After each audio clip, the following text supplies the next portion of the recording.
अब मैं फिजिक्स की साइड लूंगा, आओ आ जाओ, हीट और टेम्परेचर की बात करेंगे, ठीक है। Are they one and the same? If not, how will you explain the difference? Boiling water in pot of becker, more heat energy. इसका कोई मतलब नहीं है, मैं बताता हूँ इसमें क्या है डिफरेंसेस। तो आ जाते हैं हीट पे, ठीक है। स्केलर क्वांटिटी है, मेजर्ड इन जूल है, exchange between two object, heat flows from water object cooler, ठीक है। हीट इज एनर्जी ट्रांजिट, ठीक है। बेसिकली क्या है हीट का मतलब लिखते हैं। सबसे पहले हम लोग लिखेंगे टेम्परेचर, फिर हम हीट पे आते हैं, ठीक है। लिखो temperature, what is temperature, heading करिए टेम्परेचर, जल्दी से लिखो फटाफट, आज इसको निपटाएंगे, मतलब आज कंप्लीट कर लेंगे। Temperature, what is temperature. तो सबसे पहले एकदम सिंपलेस्ट डेफिनेशन जो आपने बचपन से पढ़ते आ रहे हैं, the degree of hotness and coldness of a body is called temperature.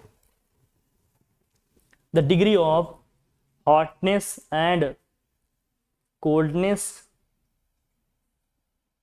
the degree of hotness or what coldness of a body is called temperature. The degree of hotness and coldness of a body is called temperature of the body.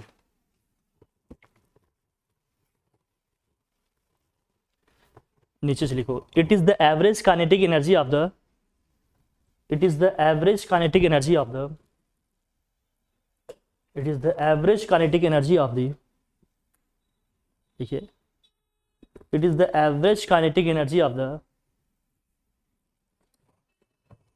it is the average kinetic energy of the particles of the body.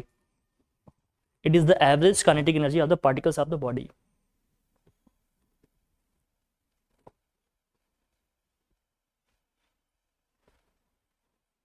नीचे लिखो, full stop, paragraph change करके लिखिए। Temperature does not depends, temperature does not depend on the mass of the object,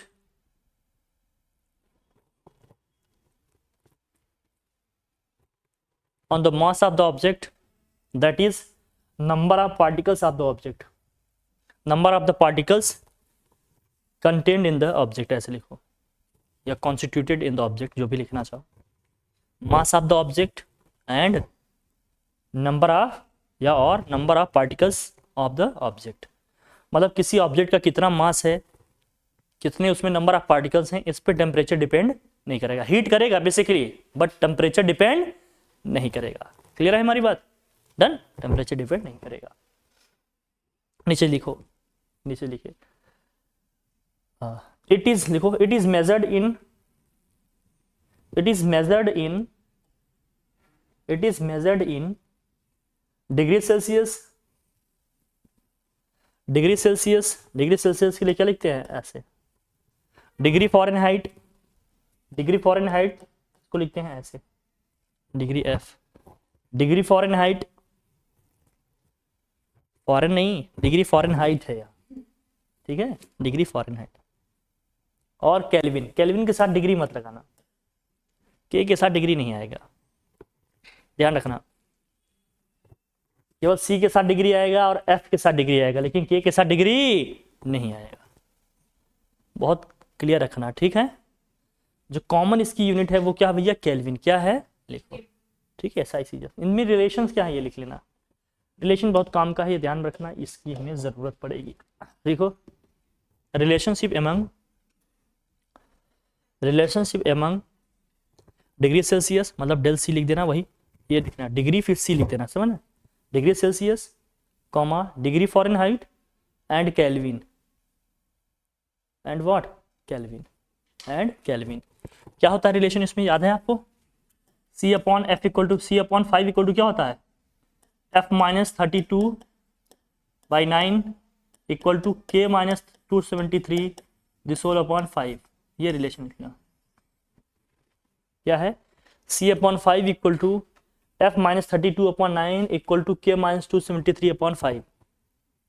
C upon 5 equal to F minus 32/9 equal to K minus 273/5।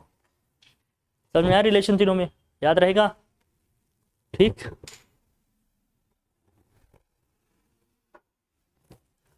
अब हमें degree Fahrenheit और सी में निकालना होगा रिलेशन, तो इससे भी निकाल लेंगे, यहाँ से भी निकाल लेंगे, ये रिलेशन यूज करके याद कर लेंगे। देखो भैया, अगर हमें मान लीजिए टेम्परेचर किस में दिया है, डिग्री सेल्सियस में दिया है, हमें केल्विन में चेंज करना है, तो हम कैसे चेंज कर सकते हैं, थीटा के इक्वल टू क्या होगा, जो भी डिग्री सेल्सियस में हमें टेम्परेचर दिया होगा उसमें 273 ऐड कर देंगे, तो वो किस में हो जाएगा, बेसिकली केल्विन में हो जाएगा। किस में हो जाएगा फिर, केल्विन।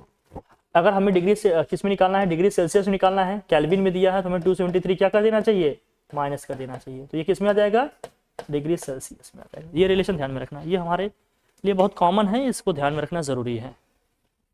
ठीक है, ध्यान में रखना जरूरी है।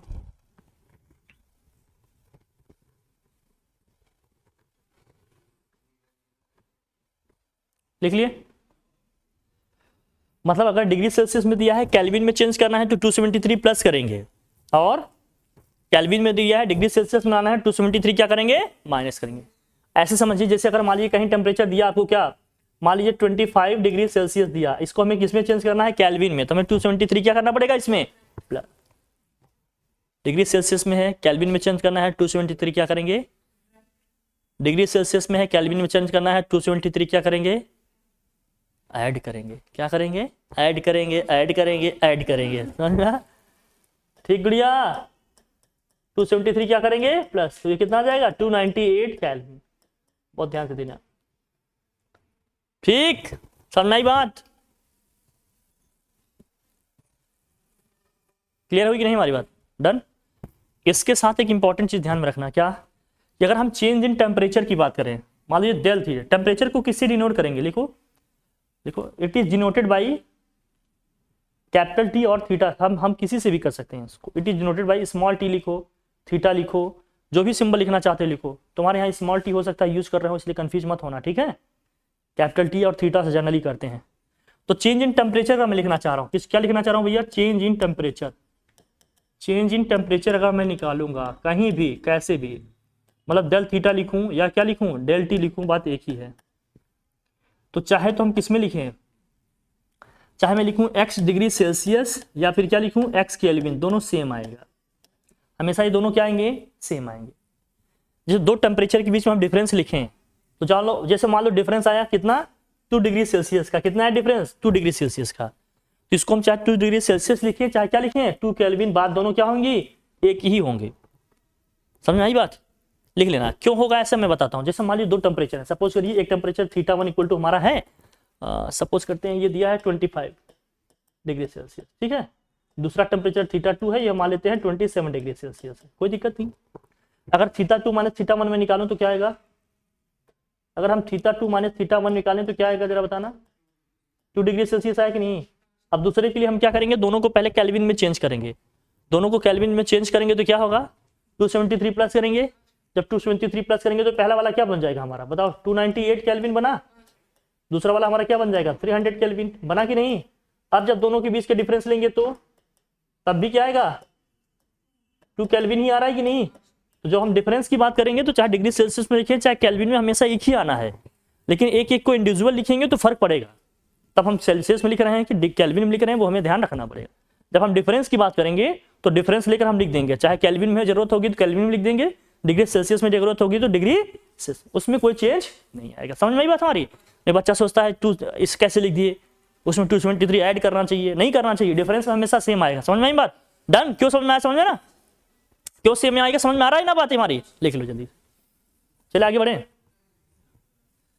कोई दिक्कत कोई डाउट यहां तक, कोई कंफ्यूजन हो तो बता दो, नहीं है, चलिए अच्छा है।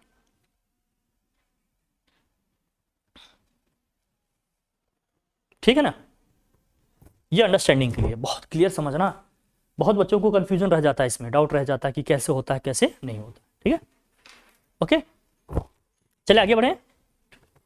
अगर सबसे बड़े स्केल की हम बात करेंगे तो कौन सा होगा, देखो सेल्सियस में 273 ऐड कर रहे हैं तब हमें केल्विन मिल रहा है, तो सबसे बड़ा इसमें हमारा स्केल कौन सा होगा, इसमें जो हमारा बिगेस्ट बिगेस्ट स्केल है कौन सा है, केल्विन का है। बिगेस्ट स्केल कौन सा है भैया, केल्विन का है। और यह ध्यान रखना कभी कभी एमसीक्यू में आ सकता है, सबसे बड़ा स्केल हमारा कौन सा है, केल्विन। बड़ा स्केल का मतलब समझती हो कि इसके एक डिवीजन की रीडिंग सबसे ज्यादा आएगी, एक डिवीजन की रीडिंग की सबसे ज्यादा आएगी, समझ रहे हो? जैसे कैसे, जैसे हम मीटर में किसी चीज को मेजर करें और सेंटीमीटर में मेजर करें, तो मीटर के 1 डिवीजन की रीडिंग ज्यादा आएगी ना, बात समझ आ रही है हमारी बात, ठीक है कि नहीं? तो एक डिवीजन की रीडिंग जिसकी ज्यादा होगी हम कहते हैं वो बड़ा स्केल है, समझ ना? बड़ा स्केल, बड़ा स्केल का मतलब तुम अपना वाला स्केल मत समझना कि हमारी छोटी वाली थी किसी के बड़ा हो गया। बड़ा स्केल का मतलब जिसके 1 डिवीजन की वैल्यू, पिच की वैल्यू क्या आएगी, ज्यादा आएगी, उसको हम बोलते हैं क्या, बड़ा स्केल है, ठीक है ना? मतलब ऐसा होता है जैसे 1 किलोमीटर है और क्या हो गया, 1 किलोमीटर कितने के बराबर, कितने मीटर के बराबर होता है, 1000 मीटर की। इसका मतलब किलोमीटर का जो पिच है मीटर से 1000 टाइम्स बड़ा है, समझना है हमारी बात, ठीक है ना? तो बड़ा स्केल बोलेंगे उसको। आगे बढ़े, टेम्परेचर समझ गए हम लोग, क्या टेम्परेचर समझ गए? एवरेज काइनेटिक एनर्जी है, स्केलर क्वांटिटी है, थीटा या टी से डिनोट करेंगे, यूनिट्स इसके ये होंगे, इनमें ये रिलेशंस हैं। वो कौन सा टेम्परेचर है जिसमें डिग्री सेल्सियस और डिग्री फ़ारेनहाइट दोनों क्या होते हैं, सेम होते हैं, इक्वल होते हैं। लिखो, रिमार्क में करके लिख लो, at -40 degree Celsius, at -40 degree Celsius, at -40 degree Celsius, both degree Celsius and degree Fahrenheit scales are equal to each other. Both degree Celsius and degree Fahrenheit scales are what? Equal to each other. ये दोनों scale एक दूसरे के क्या होते हैं, equal होते हैं। थोड़ा सा ध्यान रखना, थोड़ा फैक्चुअल चीज है, इंफॉर्मेशन है, ये भी ध्यान में रहना क्या है, जरूरी है। आगे बढ़े, हटा दो इसे, बहुत सारी चीजें हैं इसमें जानना होता है, बस और कुछ है नहीं। अब आ जाते हैं हीट में, किस में आ जाते हैं हम लोग, हीट में। व्हाट इज हीट, हेडिंग करो क्या, हीट। हीट क्या होता है, देखो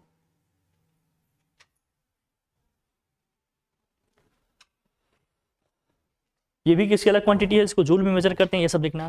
हीट में लिखो, the sum of potential and kinetic energies of, the sum of potential and kinetic energies of, the sum of potential and kinetic energies of, the sum of potential and what, kinetic energies of particles of a system, particles of a system is called heat of the system, is called heat of the system, is called what, heat of the system. उसे हम system का क्या कहते हैं भैया, heat कहते हैं। दूसरे में आ जाते हैं हम लोग, किस में आ जाए भैया, सेकंड चीज में आ जाते हैं। सेकंड चीज की जब हम लोग बात करेंगे तो इसमें क्या होगा, लिखिए सेकंड डेफिनेशन, सेकंड डेफिनेशन लिखिए, लिखो, देखो, when energy is transfer from one object to another, when energy is transferred from one object to another, when energy is transferred from one object to another due to difference in their temperature, due to difference in their what, temperature, due to difference in their temperature, due to difference in their temperature, due to difference in their temperature, then the amount of energy which takes place, या transferred लिख दो, then the amount of energy transferred या the amount of energy takes place, बात एक ही है, ठीक है? the amount of energy transferred is called, हाँ दोनों मतलब एक ही है, मतलब जो हुआ आना जाना, जितना लेन देन होगा उसमें, है ना? क्या लिखा आपने, इज कॉल्ड हीट, उसको हम लोग क्या कहेंगे, हीट। मतलब दो ऑब्जेक्ट हैं, दोनों के टेम्परेचर में कोई ना कोई डिफरेंस है, तो एनर्जी क्या होंगी, एक्सचेंज होंगी कि नहीं, आया जाएगा। तो जो एनर्जी टेम्परेचर में डिफरेंस होने की वजह से ट्रांसफर हो रही है, उसी ट्रांसफर होने वाली एनर्जी को हम लोग क्या कहते हैं, हीट या फिर हीट एनर्जी कहते हैं। बात एक ही है, या हीट कहें या क्या कहें। जब आप कभी बड़े हो जाएंगे, बड़े क्लास में पहुंचेंगे, पानी पानी नहीं हो जाएंगे, तो बताया जाएगा आपको कि हीट कोई एनर्जी नहीं है, it is a mode of transfer of energy. जैसे वर्क कोई एनर्जी नहीं है, वर्क क्या है, एनर्जी को ट्रांसफॉर्म करने का एक क्या है, जरिया है, एक मोड है, लेकिन कोई एनर्जी नहीं है। समझाया जाएगा जब थोड़ी सी दिमाग में क्या हो जाएगी, फुले निकल आएंगे, ठीक है, अभी नहीं, ठीक है, चलो, नहीं तो मैडम की तरह हो जाएगा। क्या क्या थे तुम लोग, नहीं थे, अच्छा कहीं ना हो जाएगा गेंदा फूल, ठीक है ध्यान रखना। ठीक है चलो आगे चलते हैं। तो लिखिए हीट का मतलब ये है, ठीक है। हीट का मतलब बेसिकली क्या है, दो डेफिनेशन हम आपको बता दिए। यहाँ ना देखो बेटा, ये मुझसे हम इससे नहीं हूँ, ठीक। वहां नहीं दिखता तो मैं अपने उसमें आता हूँ, बताता हूँ आपको। डन, ठीक, समझ गए कि नहीं गुड़िया, समझे, कोई दिक्कत नहीं। अब इसको किससे डिनोट करेंगे और इसको किस में मेजर करेंगे? इसको डिनोट करते हैं कैपिटल एच से, या फिर किससे डिनोट करेंगे? कैपिटल एच से करेंगे या क्यू से करेंगे? It is denoted by capital H और व्हाट, क्यू। देखो it is denoted by capital H और Q. It is denoted by capital H और व्हाट, क्यू, कैपिटल क्यू। या तो हम इसको कैपिटल एच से डिनोट कर रहे हैं या फिर किससे डिनोट कर रहे हैं? कैपिटल क्यू से कर रहे हैं। कोई दिक्कत है इसमें? नहीं।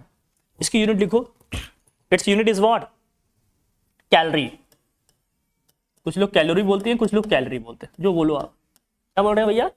कैलोरी, कैलोरी, कैलोरी बोलो या फिर कैलोरी बोलो, कैलोरी या फिर कैलोरी। CALORIE, शॉर्ट में इसको लिखा जाता है CAL, डबल एल में लिख देना CAL, केवल CAL। अरे यार ऐसा नहीं, ऐसा नहीं, शॉर्ट में लिखा जाता है CAL, CAL, समझ गए ना? हाँ, कैलोरी। या फिर क्या होगा भैया? जूल। या फिर क्या होगा? जूल। क्या होगा? जूल।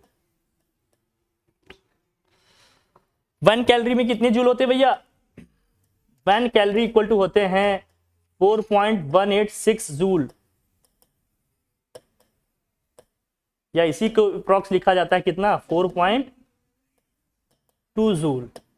जूली नहीं बेटा, जूल है, ई लगा है जरूर, जूली नहीं, जूल है। 1 कैलोरी इक्वल टू कितना होता है भैया? 4.186 जूल। या फिर समझ में आए बात? कोई दिक्कत की बात नहीं ना? चलिए बढ़िया, शानदार है। फिर जब दिक्कत नहीं है तो कोई दिक्कत नहीं है, दिक्कत नहीं है तो कोई दिक्कत नहीं। देख लिया? तो 1 कैलोरी इक्वल टू 1 इतना जूल है, तो इसका मतलब कैलोरी बड़ी यूनिट है, जूल क्या है? छोटी यूनिट। इसी को जूल रिलेशन भी कहते हैं या जूल इक्वेशन भी कहते हैं। इसी को क्या कहते हैं हम? Joule's relation. जानते रहो, कुछ इधर उधर करके पूछ सकते हैं तो स्कोप नहीं देना है अपने को।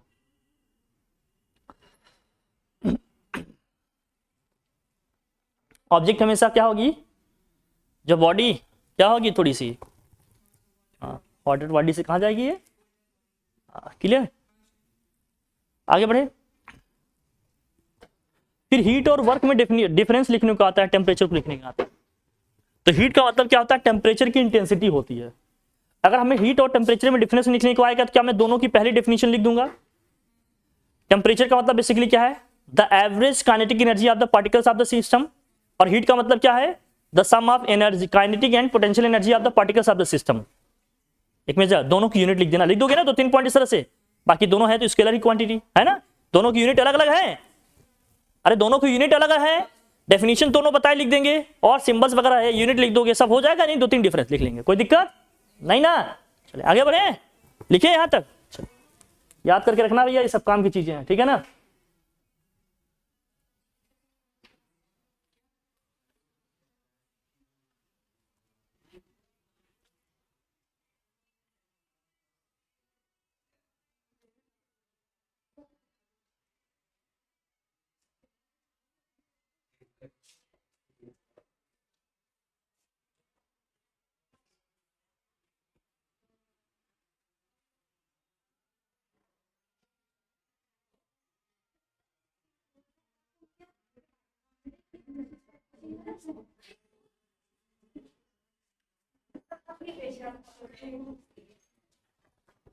देखो heat of a body depends on the mass of the body. देखो heat of the body depends on the mass of the body. Heat of a body depends on what? Mass of the body. Mass of the body का मतलब number of particles पे भी depend करेगा। That is on heat of a body depends on mass of the body, या फिर क्या है? Number of particles of the body. Number of particles of the body.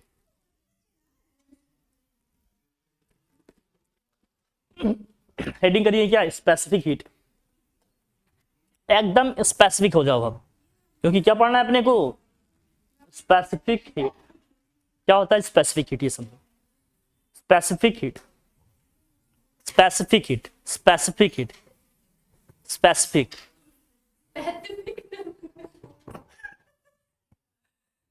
Specific heat,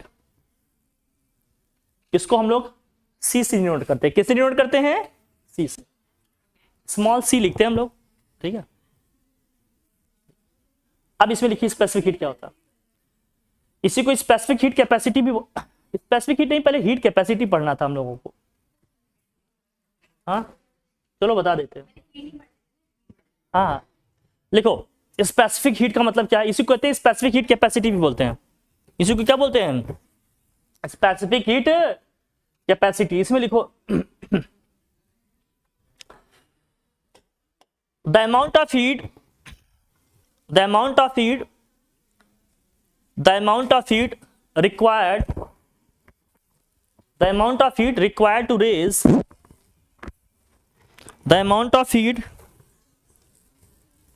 the amount of heat required to raise, required to raise,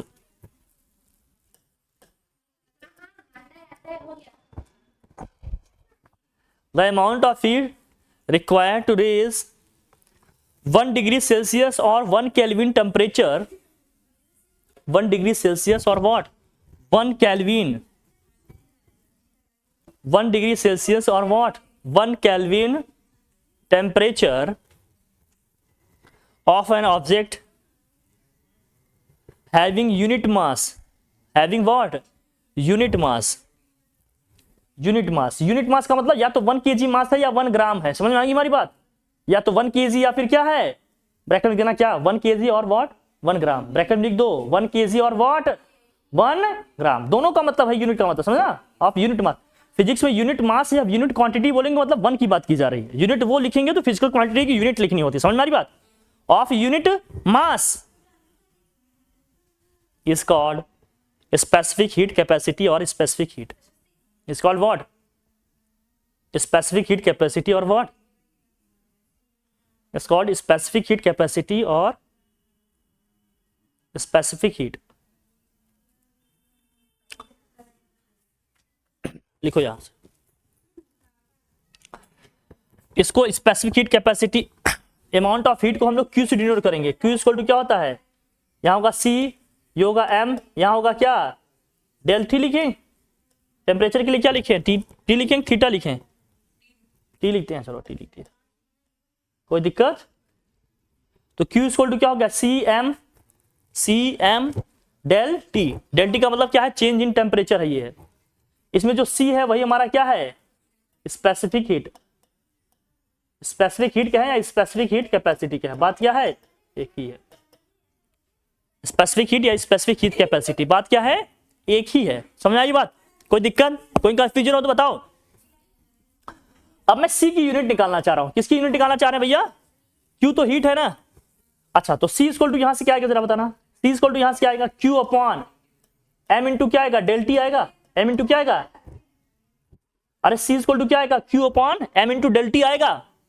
अगर मैं इसकी unit लिखना चाहूं, क्या लिखना चाहूं भैया? यूनिट। यूनिट लिखना चाहूं तो क्या बनेगा जरा देखना यार। अगर इसकी हम लोग यूनिट लिखना चाहें तो क्या बनेगा? हीट का क्या होगा? कैलोरी होगा। हीट का क्या होगा? कैलोरी। मास का क्या होगा? केजी होगा, लेकिन केजी का इनवर्स होगा। इसका क्या होगा? Degree Celsius inverse. या इसी को हम लिख सकते हैं क्या?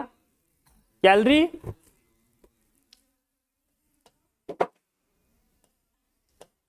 केजी इनवर्स, और क्या हो गया? केल्विन का इनवर्स।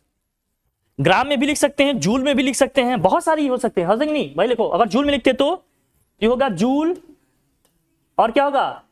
केजी इनवर्स, और क्या हो गया? केल्विन इनवर्स या डिग्री सेल्सियस का इनवर्स। कुछ भी हो सकता है, ग्राम में भी हो सकता है कि नहीं? ग्राम में लिखेंगे तो क्या होगा? ये सेम चीज, जूल, ग्राम इनवर्स और केल्विन इनवर्स या डिग्री सेल्सियस का इनवर्स। जिस भी फॉर्मेट में रहेगा, रहना यही है, मैं ये बताते रहा हूं। क्लियर है ना भाई? ग्राम हो तो अगर ग्राम लिखेंगे, केजी होगा तो केजी लिखेंगे, केल्विन होगा तो केल्विन लिखेंगे, डिग्री सेल्सियस होगा तो मास का इनवर्स होगा, टेम्परेचर का इनवर्स होगा, बाकी कैलोरी जूल ऐसे लिखा होगा। क्लियर है बात? इसको क्या बोलते हैं? स्पेसिफिक। नोट में करके जरा लिख लेना। इन केस ऑफ वाटर, जब हम किसकी बात करते हैं भैया, वाटर की बात करते हैं, तो हम मास लेते हैं इसका 1 लीटर। कितना लेते हैं, 1 लीटर। मतलब अप्रॉक्स इसको 1 kg लेते हैं, कुल मिलाकर ये समझ। मास लेते हैं इसका भैया कितना, 1 kg। कितना लेते हैं इसका, 1। और इसका टेम्परेचर हम कहां से कहां तक ले जाते हैं, हम इसका टेम्परेचर हम ले जाते हैं 14.5 से 15.5 डिग्री सेल्सियस। जब वाटर का टेम्परेचर 14.5 से 15.5 तक हम इंक्रीज कर रहे हैं, तो इस प्रोसेस में 1 डिग्री सेल्सियस टेम्परेचर इंक्रीज करने में हमें वाटर को जितनी हीट प्रोवाइड करनी पड़ी, उसी अमाउंट ऑफ हीट को स्पेशली हम लोग क्या कह रहे हैं, स्पेसिफिक हीट या स्पेसिफिक हीट कैपेसिटी कह रहे हैं। मतलब किसी बॉडी सिस्टम की बात कर रहे हैं जिसका मास 1 kg है, 1 ग्राम है, उसको जो अमाउंट ऑफ हीट दे रहे हैं सो दैट उसका टेम्परेचर कितना बढ़ जाए, 1 डिग्री सेल्सियस, उसी अमाउंट ऑफ हीट को हम लोग क्या बोल रहे हैं, स्पेसिफिक। इसलिए बोल रहे हैं क्योंकि इसमें स्पेशल कंडीशन लगा है। कंडीशन क्या, कि बॉडी का मास कितना होना चाहिए, 1 kg। समझे ना, जहां भी यूनिट मास का या यूनिट हमने चीजों का या फिर मान लीजिए क्वांटिटी को हमने स्पेसिफाई किया, फिक्स किया, वहां पर स्पेसिफिक वर्ड हमेशा आएगा। जैसे स्पेसिफिक रेजिस्टेंस, हम रेजिस्टिविटी की बात किए थे, याद है, क्योंकि वहां पर रेजिस्टेंस हमने कहा था यूनिट लेंथ होना चाहिए, यूनिट क्रॉस सेक्शनल एरिया होना चाहिए। जहां भी कंडीशंस लगेंगे वहां स्पेसिफिक वर्ड हमेशा आएगा। ठीक है, चले आगे बढ़े। वाटर के केस में ये होता है, ध्यान रखना, नहीं कई बार कंफ्यूजन हो जाता है कि क्या होता है क्या नहीं होता है। Okay done. फिर एक वर्ड आता है हीट कैपेसिटी। क्या आता है भैया, हीट कैपेसिटी। लिखो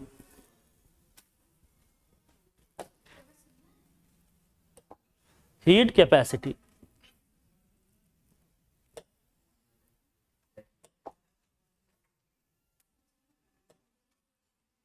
हीट कैपेसिटी, बाकी सबका मतलब पता है ना इसमें।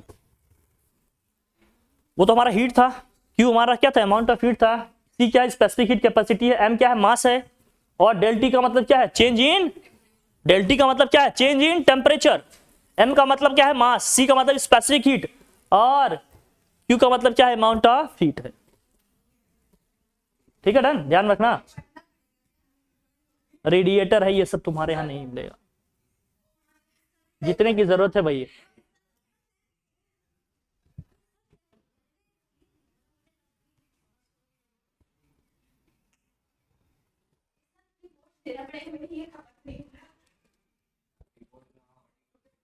इसको लिखवा दूंगा, पहले लिखो तुम लोग, लिखो जो बोल रहा हूं क्या। हीट कैपेसिटी, बस इसमें मास फिक्स नहीं रहता, यूनिट लिखो। The amount of heat required to raise, the amount of heat required to raise, the amount of heat required to raise, the amount of heat required to raise 1 degree Celsius or 1 Kelvin temperature of a body, the amount of heat required to raise 1 degree Celsius or what, 1 Kelvin temperature of a body, 1 degree Celsius or 1 Kelvin temperature of a body is called heat capacity. It's called what? Heat capacity. इसको हम लोग क्या बोलते हैं, heat capacity बोलते हैं। दोनों में कोई डिफरेंस नहीं है, बात सब एक ही है, बस इसमें क्या था, वहां मास हमने फिक्स किया था, यूनिट मास किया था, यहां मास फिक्स, मतलब वहां मास पे डिपेंडेंट हमने बात किए थे, यहां मास से इंडिपेंडेंट बात कर रहे हैं ना। ठीक है ना, तो इस केस में जो हमारा फॉर्मूला बनता है सी क्यू इक्वल टू, लिखेंगे सब वही सेम। इस केस में हमारा Q इक्वल टू क्या होगा, सिर्फ C इंटू डेल टी होगा। क्या होगा, C इंटू, इस केस में स्पेसिफिक हीट नहीं, केवल हीट कैपेसिटी की बात करेंगे तो Q equal to C into केवल डेल टी होगा। यहां मास की बात नहीं हो रही है, कितना मास है इससे में नहीं मतलब है, जब मास यूनिट हमने फिक्स किया तो वहां, तो यहां से C इक्वल टू क्या आ जाएगा, Q अपॉन डेल टी, यहां से Q इक्वल टू क्या आ जाएगा, Q अपॉन डेल टी। अब इसकी यूनिट लिखना हो तो क्या होगा, यूनिट बताओ यहां क्या होगा, हीट कैपेसिटी की यूनिट क्या होगी, अरे इसका कैलोरी हो गया, कैलोरी हो गया, यहाँ डिग्री सेल्सियस का इनवर्स लिख दें, या फिर क्या कैलोरी और केल्विन का इनवर्स, या फिर क्या लिख सकते हैं जूल केल्विन का इनवर्स, या फिर या क्या लिख सकते हैं आप, जूल डिग्री सेल्सियस का इनवर्स। देख लेना वहां केजी नहीं आ रहा है, उस केस में केजी आया था, ग्राम आया था, यहां आ रहा है क्या, यही सब डिफरेंसेस से ध्यान रखना, माइन्यूट सी डिफरेंसेस एकदम कंसीडर करके चलो, नहीं तो कॉन्सेप्चुअल क्लियरिटी नहीं होगी तो फंसे रहोगे हमेशा। समझ गए कि नहीं, बाहर आओ इससे, मतलब कंफ्यूजन में नहीं रहना। लिखो जल्दी से, सो नहीं एकदम एक्टिव रहो सब लोग। चलिए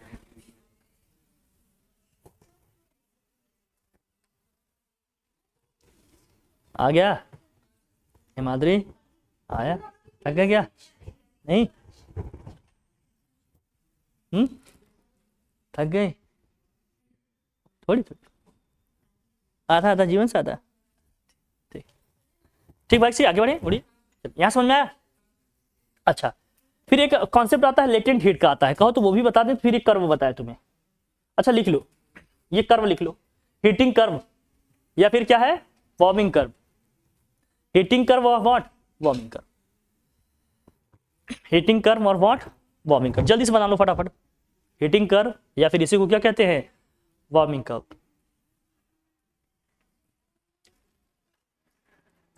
चलो ये हो गया हमारा क्या, कर्व बना दिया, बढ़िया।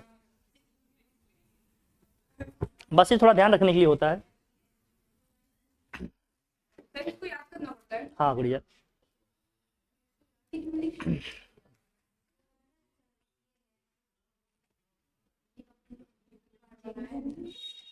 याद नहीं, बस ध्यान रखो, क्वेश्चन से हो ही जाएगा, सब परेशान मत हो। Where is the absorb heat energy, heading. क्या भैया होगा इसमें, देखो, during the melting and boiling the heat energy is absorb but the temperature is not increasing. ठीक है, मतलब कब एनर्जी हमारा टेम्परेचर हाइड हो जाएगा उसकी बात हो रहा है।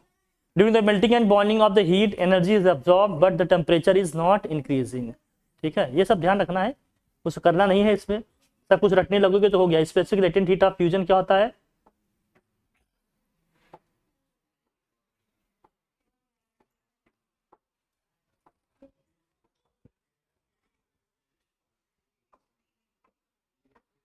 देखो लेटेंट हीट, लेटेंट हीट या latent heat of fusion, heading करिए लेटेंट हीट या latent heat of fusion. Latent heat या फिर क्या कहेंगे इसी को हम, लेटेंट हीट ऑफ फ्यूजन।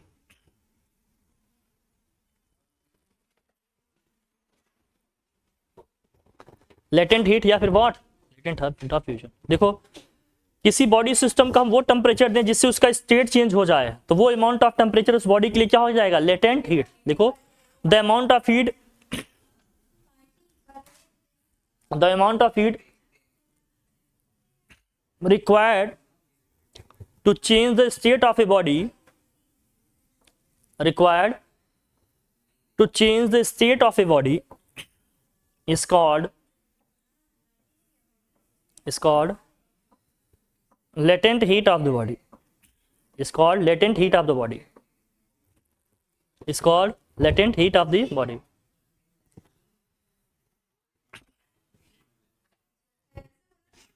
तो Q इक्वल टू क्या होता है, यहाँ से M इंटू एल होता है। Q इक्वल टू क्या होता है, M इंटू एल ही यहाँ पर क्या है, लेटेंट हीट है।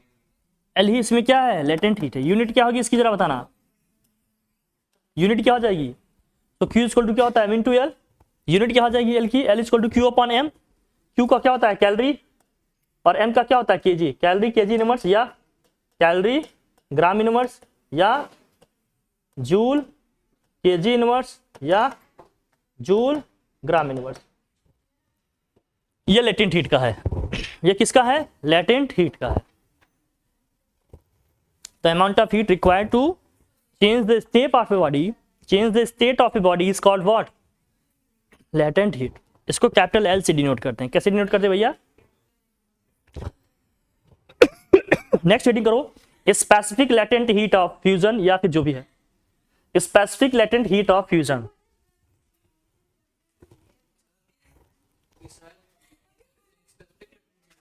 हाँ बेटा, हाँ लेंगे, ये हमें कॉन्सेप्ट यही यूज करना है बेसिकली। ठीक है, अभी उसको साथ में लिखवा दे रहे हैं, लेकिन हमें कॉन्सेप्ट यूनिवर्सली यूज करना है।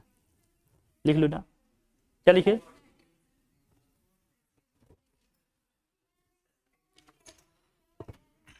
इसमें लिखो specific latent heat, the amount of heat required to raise, the amount of heat required to change the state of a body, the amount of heat required to change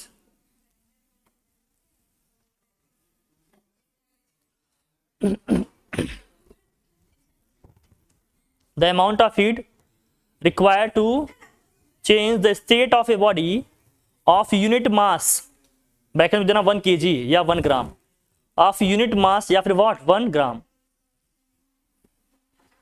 of unit mass 1 kg और what 1 gram is called specific latent heat, is called specific latent heat.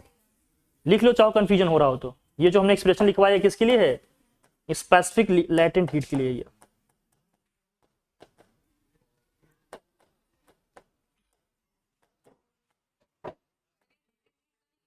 ये specific latent heat का हमें कुल मिलाकर यही use ही करना है। लिखिए हाँ, ये लेटेंट हीट में मास फिक्स नहीं रहता ना, बढ़िया। मतलब कॉन्सेप्ट हमेशा सब में वही चलेगा। जो आपने एल लिखा है ना, हम जो सिलेबस में पढ़ेंगे बेसिकली ये एल किसके लिए यूज कर रहा है सिंबल? स्पेसिफिक लेटेंट हीट के लिए, इसलिए लिख लो यहीं पर। मतलब जब भी स्पेसिफिक हीट का कॉन्सेप्ट आएगा तो हम यही यूज करेंगे, ठीक है ना? मतलब सॉरी, लेटेंट हीट की बात आएगी हम यही यूज करेंगे, ठीक है? ठीक है ना भैया? सब केस में होगा, स्टेट चेंज होना चाहिए बस, इसलिए मैंने जनरल डेफिनेशन लिखवाई। सॉलिड से लिक्विड में कन्वर्ट हुआ तब भी हुआ, इसलिए हमने फ्यूजन नहीं कहा इसमें, स्पेसिफिक लेटेंट। हमने कहा सिर्फ स्पेसिफिक लेटेंट हीट लिखवाया ना इसमें। फ्यूजन लिख रहे हो, देखो कोई बात नहीं, कंफ्यूज मत हो, हमने स्टेट की बात की ना। देखो सॉलिड से लिक्विड में कन्वर्ट होगा तब भी लेटेंट हीट होगा हमारा, और क्या होगा? लिक्विड से गैस में जाएगा तब भी किस में होगा? ये लेटेंट हीट की बात होगी। सॉलिड से डायरेक्ट गैस में गया तब भी किसकी बात होगी? लेटेंट हीट की बात होगी। इसलिए हमने डेफिनेशन में सिर्फ स्टेट लिखवाया। हम ये नहीं कहा कि सॉलिड से लिक्विड जाएगा, लिक्विड से गैस। हमने कहा चेंज ऑफ स्टेट, ये लिखवाया ना सिर्फ हमने, स्टेट चेंज होगा। इसमें कई केसेस बनते हैं, सॉलिड से लिक्विड में जा सकता है, लिक्विड से गैस में जा सकता है, सॉलिड से डायरेक्ट गैस में भी जा सकता है। क्लियर है कि नहीं? गैस से लिक्विड में भी आ सकता है, लिक्विड से सॉलिड में आ सकता है, रिवर्स भी तो हो सकता है। तो हमने केवल चेंज ऑफ स्टेट की बात की, नहीं तो हमें कई बार बोलना पड़ता है, हर चीज लिखवाना पड़ता है। समझ रहे नहीं? फ्यूजन का कहेगा तो हम फ्यूजन लिख देंगे, सॉलिड से लिक्विड या लिक्विड से गैस, जो भी होगा लिख लेंगे। ठीक है भैया, डन? समझ गया ना? चले आगे बढ़े। अब इसमें कई केसेस बनेंगे, फ्यूजन का है, फिर वेपोराइजेशन का भी है। Specific latent heat of vaporisation, मतलब चीजें वेपोराइज होंगी, लिक्विड से किस में कन्वर्ट होंगी? गैस में कन्वर्ट होगी। तो अब उसी केस में हमारा क्या हो जाएगा? Specific latent heat of vaporisation हो जाएगा। ठीक है कि नहीं? सेम डेफिनेशन रहेगा, बस स्टेट की बात हो रही है। फिर इसमें बहुत सारे क्वेश्चन हम लोग प्रैक्टिस करेंगे, लेकिन इसके लिए 1-2-3 चीजें याद रखो पहले।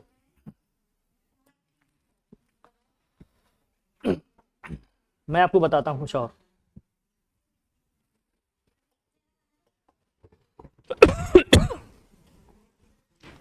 लिखो कैलोरीमेट्री, जल्दी से लिखो।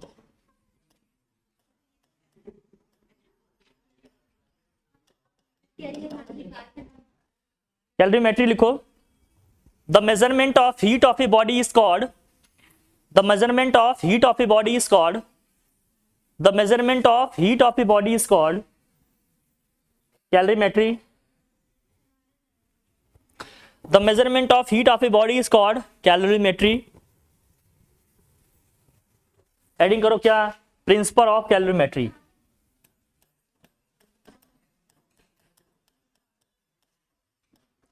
Principle of calorimetry, principle of what?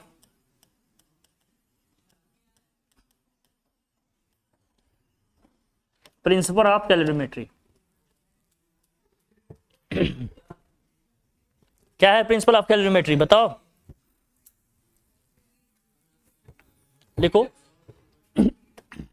Eight thermal equilibrium, यही पढ़े हो कदे नहीं तो। At thermal equilibrium the amount of heat released by hot body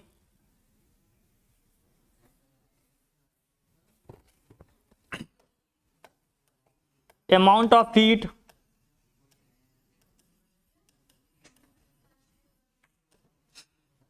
released by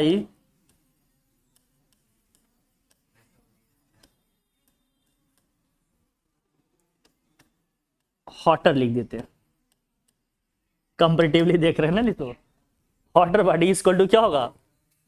amount of heat absorb by cooler body, cooler.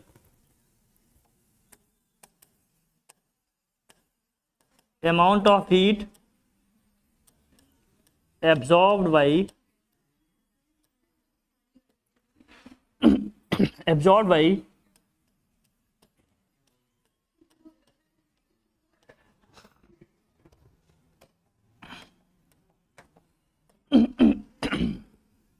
ठीक है, amount of heat released by hotter body equal to amount of heat absorb by cooler body.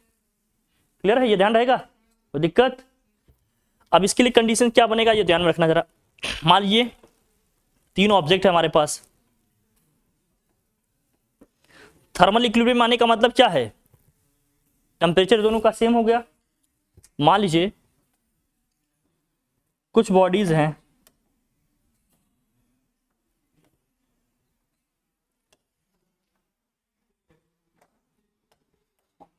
इस body का मास मान लेते हैं क्या है, m1 है, इस बॉडी का मास क्या है मान लेते हैं m2 है, इस बॉडी का जो मान लेते हैं स्पेसिफिक हीट कैपेसिटी क्या है C1 है, इसका क्या है स्पेसिफिक हीट कैपेसिटी C2 है, इस बॉडी का टेम्परेचर T1 है, इस बॉडी का टेम्परेचर क्या है भैया T2, और हमने मान लिया कि T1 इज ग्रेटर देन क्या है T2 है, T1 इज ग्रेटर देन। जब ये थर्मल इक्विलिब्रियम में आते हैं तो दोनों की टेम्परेचर क्या हो जाते हैं मान लेते हैं, इन दोनों का टेम्परेचर मान लेते हैं क्या हो जाता है T हो जाता है, क्या हो जाता है, अगर T हो जाता है तो बहुत क्लियर करो कि जो T होगा ये T1 से तो छोटा होगा, लेकिन ये जो T होगा ये T2 से क्या होगा ज्यादा होगा। क्यों ऐसे ज्यादा होगा समझ में आ रहा ना, ये हॉटर है, ये क्या है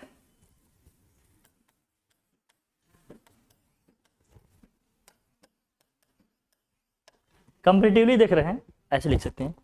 ऑब्वियस बात है इसका टेम्परेचर, इससे यहां से हीट क्या होगा ट्रांसफर होगा ना उस साइड, तो इसका टेम्परेचर तो डाउन होगा लेकिन उसका क्या होगा राइज होगा ना वहां। लेकिन जब थर्मल इक्विलिब्रियम आएगा तो दोनों का टेम्परेचर क्या हो जाएगा सेम हो जाएगा, लेकिन एनर्जी इस केस में कुछ ट्रांसफर हुई। मान लेते हैं इससे जो हुई अमाउंट ऑफ हीट कितना, मान लीजिए कितना ट्रांसफर हुआ Q1, तो इसने कितना रिसीव किए होंगे Q1 ही तो किया होगा जो भी है, मान लीजिए Q2, तो कितना रिलीज हो रहा है Q1, कितना रिसीव कर रहा है Q2, तो जितना रिलीज करेगा उतना ही तो रिसीव करेगा। सो एट इक्विलिब्रियम क्या होगा, at equilibrium, at thermal equilibrium Q1 equal to क्या हो जाएगा भैया Q2, Q1 इक्वल टू क्या निकलेगा, Q1 के लिए क्या फॉर्मूला है हमारे पास m1 और क्या हो गया C1, चेंज इन टेम्परेचर निकालेंगे डेल T1 इक्वल टू क्या होगा m2 C2, ये हो जाएगा डेल T2। अभी निकलेंगे कैसे एक तो रिलेशन यही लिख सकते हो, अब ये निकलेंगे कैसे ये लिख लो, ये होगा m1 और ये होगा C1। अब डेल T1 का मतलब क्या है, इसमें कितना टेम्परेचर में चेंज आएगा, T1 में से किसको घटाएं हम T को, तो यहां लिखना पड़ेगा हमें T1 माइनस के T, वहां क्या होगा m2 C2, वहां हम निकालेंगे तो ये T टेम्परेचर ज्यादा है T2 से, तो यहां क्या लिखेंगे T minus T2, T minus क्या लिखेंगे T2। कोई तकल्लुफ की बात बोल भैया विनोद, ये रिलेशन लिख लो, थर्मल इक्विलिब्रियम में ये बनेगा हमारा m1 C1 T1 minus T equal to m2 C2 bracket में T minus T2, T minus T2। कोई टेंशन वाली बात बोलो, कोई टेंशन हो तो नहीं, इजी है, लिख लो। एक लास्ट कॉन्सेप्ट आपको बताते हैं रिमार्क में करके, देखिए भैया इससे ज्यादा कुछ पढ़ने की जरूरत नहीं, जो पढ़ा रहे मान लो कचड़ा है, क्या है भाई तुम ले रहे हो डस्टबिन बने टहल रहे हो बेटा, करने की जरूरत है नहीं, डन, हटाएं कुछ बताएं कौन सा,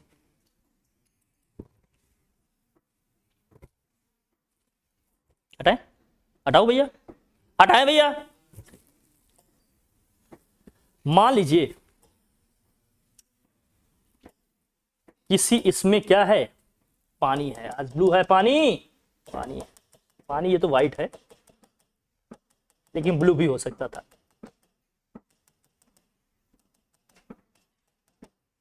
मान लीजिए इसमें हमने डाल दिया कोई आइस का छोटा सा, ये मान लीजिए आइस है, ये क्या है भैया आइस, क्या है भैया आइस, आइसक्रीम नहीं बेटा आइस है, क्या है ये, जब ये मेल्ट होगा तो क्या होगा, जब ये मेल्ट हो जाएगा तो क्या होगा, कुछ नहीं सर पानी हो जाएगा, आइस से जब मेल्ट हो जाएगा तो क्या हो जाएगा भैया पानी, तो ब्लू है पानी, पानी क्या है, क्या कह रही है, हाँ हाँ, जब आइस मेल्ट हो गया, आइस यहां सॉलिड स्टेट में था, यहां क्या हो गया, आइस हमारा मेल्ट हो गया। तो इस केस में बताओ हीट कहां से कहां गई होगी, या हीट किसने एब्जॉर्ब किया होगा। जो भी अमाउंट ऑफ हीट इसमें कैलोरीमेट्रिक का कॉन्सेप्ट लगाएंगे तो क्या होगा, पानी गर्म है कि ठंडा है देखेंगे, लेकिन ऑब्वियस सी बात है हीट कहां से कहां एब्जॉर्ब हुआ होगा, किसमें से गया होगा ना। जो भी अमाउंट ऑफ हीट इसको मिला हुआ, जो भी अमाउंट ऑफ हीट इसको मिला कहां कहां यूज होगा, जो भी इसको अमाउंट ऑफ हीट मिला कहां कहां यूज होगा। Q इक्वल टू बताओ, पहले तो इस आइस को मेल्ट करने में, आइस को मेल्ट करने में यूज होगा कि नहीं, है ना, ठीक है। सम हीट इज यूज्ड, हमने कहा जो भी हीट यहां से यहां ट्रांसफर हुआ है कहां कहां यूज हुआ, हाँ किसका टेम्परेचर ज्यादा होगा, तो कहां से कहां हीट ट्रांसफर होगा, आवा ना आवा, ठीक। तो some heat is used in melting the what, ice,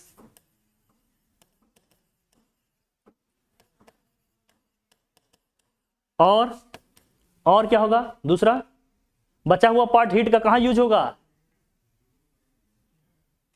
अरे वाटर का टेम्परेचर भी तो डाउन होगा, हाँ क्या, बचा हुआ हीट कहां यूज होगा भैया, वाटर के टेम्परेचर को स्टेबलाइज करने में यूज होगा कि नहीं, है ना। तो लिखो and remaining part, remaining part of the heat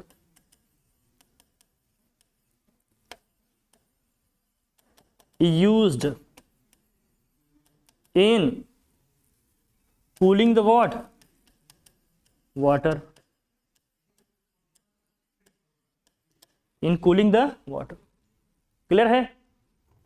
अब इस केस में क्या होगा, जो अमाउंट ऑफ हीट इसको मिला, किसमें, हमने कहा जब आइस मेल्ट होगा तो हीट उसको मिलेगी तभी तो मेल्ट होगा। तो हीट कहां से ले रहा है वो, सराउंडिंग में अगर बाहर है तो सराउंडिंग से पानी में रखे हैं तो पानी से ले रहा है।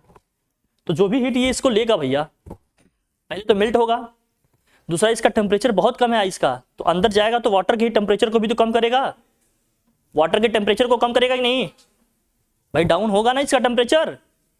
तो कुछ जो हीट इसमें से जिसने एब्जॉर्ब किया उस और कहां कंज्यूम होगा, इसका वाटर को कूल करने में भी तो होगा, पानी को ठंडा करेगा कि नहीं। अगर आइस को डाल देते हैं हम तो टेम्परेचर भी उसका गिरा, दूसरा कहां आइस मेल्ट भी हुआ, तो दो फॉर्म में एनर्जी हमारी यूज होगी। तो अब हम यहां लिखेंगे Q इक्वल टू क्या आएगा भैया बताओ, ये हो जाएगा QL और क्या आ गया प्लस, इसमें यूज हुआ कूलिंग में यूज हो रहा है, स्पेसिफिक हीट कैपेसिटी की बात होगी, यहां क्या लिख देंगे QC, क्या लिखेंगे QC, 2C नहीं QC, क्या लिखेंगे। अब लिख लें यहां पर इस QL का मतलब क्या हो गया, M इंटू L हुआ, प्लस यहां क्या हो गया स्पेसिफिक हीट ऑफ वाटर, जो भी मास होगा इसका मास लिखेंगे। ये मास अलग अलग होंगे, आइस का मास कुछ और है मान लेते हैं, वाटर का मास कुछ और है, क्लियर है हमारी बात। तो कितना हो जाएगा हमारा, मान लीजिए आइस का क्या है, वाटर का जो स्पेसिफिक हीट क्या है C है, मैं CW लिख दे रहा हूं यहां, और यहां क्या हो जाएगा डेल T। इस तरह से निकलेगा क्या हमारा इसमें रिलेशन, वो क्वेश्चन होगा तब आएगा, मैं एक जनरल आइडिया दे रहा हूं कि सोचना ऐसे है, क्वेश्चन जब पढ़ेंगे सॉल्व करेंगे तो वहां से आ जाएगा। बात समझ में आ रही कि नहीं, क्वेश्चन जब पढ़ेंगे हम लोग करेंगे तो वहां से ये आ जाएगा, आ जाएगा, ठीक।